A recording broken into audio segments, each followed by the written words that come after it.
నమస్తే అన్న అందరికీ నమస్కారం. కువైట్లోని హై రైజ్డ్ భవనాలను అయితే మూసివేశారనమాట. వివరాల్లోకి వెళితే కువైట్లో హై రైజ్ భవనాలు ఏవైతే ఉన్నాయో ఇరాన్ డ్రోన్ దాడుల ప్రభావంతో బ్యాంకులు కీలక నిర్ణయం తీసుకున్నాయి. కువైట్ నగరంలోని సామాజిక భద్రతా సంస్థ సోషల్ సెక్యూరిటీ టవర్ పైన జరిగిన ఇరాన్ డ్రోన్ దాడి తీవ్ర కలకలం రేపింది.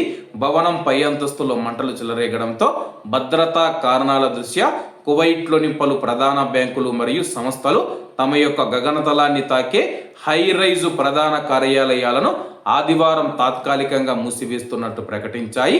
అలాగే సిబ్బంది రక్షణ మరియు సేవల కొనసాగింపును దృష్టిలో ఉంచుకొని సంస్థలు కీలక నిర్ణయం తీసుకున్నాయి. నేషనల్ బ్యాంక్ ఆఫ్ కువైట్ మనం చూసుకుంటే తమ ప్రధాన కార్యాలయాన్ని ఆదివారం 8 ఈ రోజు నుంచి తదుపరి నోటీసు వచ్చేంత వరకు మూసివేస్తూ ఉన్నట్టు ప్రకటించింది. అలాగే బోబియాన్ బ్యాంక్ మరియు కువైట్ ఫైనాన్స్ హౌస్ మనం చూసుకుంటే తమ ప్రధాన కార్యాలతో పాటు అనుబంధ శాఖల్లో కూడా కార్యకలాపాలు ప్రస్తుతానికి నిలిపివేస్తూ ఉన్నట్లు వెల్లడించాయి. అలాగే ఫ్రీడమ్ మనం చూసుకుంటే కానీ తమ యొక్క మెయిన్ బిల్డింగ్ బ్రాంచ్ను తదుపరి ఆదేశాలు వచ్చే వరకు మూసివేస్తూ ఉన్నట్టు తెలిపింది. డ్రోన్ దాడి మరియు అగ్ని ప్రమాద ఘటనల నేపథ్యంలో ఎత్తైన భవనాలపైన అధికారులు ప్రత్యేక నిఘా ఉంచారు. భద్రతా పరిస్థితులను నిరంతరం సమీక్షిస్తూ మరిన్ని ప్రమాదాలు జరగకుండా ముందస్తు చర్యలు చేపడుతూ ఉన్నారు.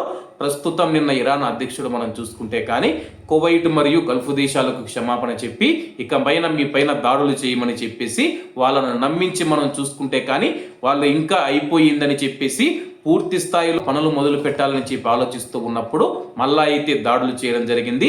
దీనిపైన కువైట్లోని ప్రజలు మరియు కువైట్ అధికారులు కువైట్ ప్రభుత్వం ఆగ్రహం వ్యక్తం చేస్తూ ఉంది.